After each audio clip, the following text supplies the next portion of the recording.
Lighthouse. Woyoyi bamwe bese moroyi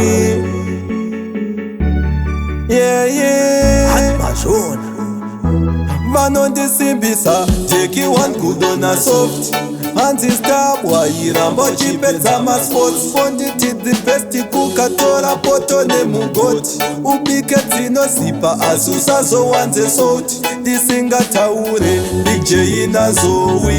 vanoziva papita ndimbozori dovi tim jesus yandisimsa tsvimbo usadzori ndotanga kuvaitira zvavasingagoni andife ndakamira mumhanzi ndenge chitima ndimbobude munjanji nyangwe vakanditarisira pasi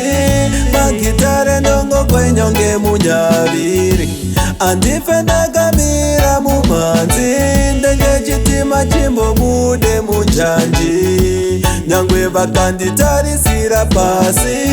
magitare ndongokwenyonge munyaviri changu chipo akuzufosera achipere kunge sipo rega nguvaruvira pando svika mabiko vanhu vanopembera ko dinda diko rega ndovabosera rangu talenti ndiyo situation iri karenti ngoma ndongorova ndina bajeti rangu italenti kupoketa madola muwaleti ridim ndongorova shot on targeti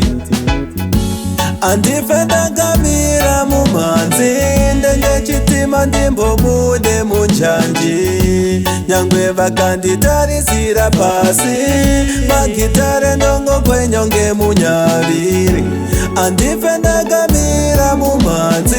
ndenge chitima chimbobude munjanji nyangwe vakanditarisira pasi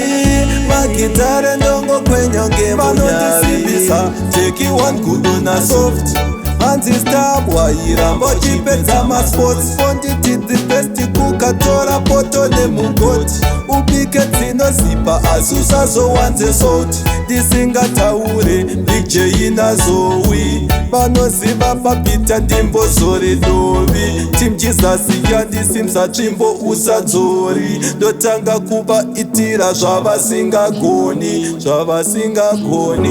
andife ndakamira mumhanzi ndenge chitima ndimbobude munjanji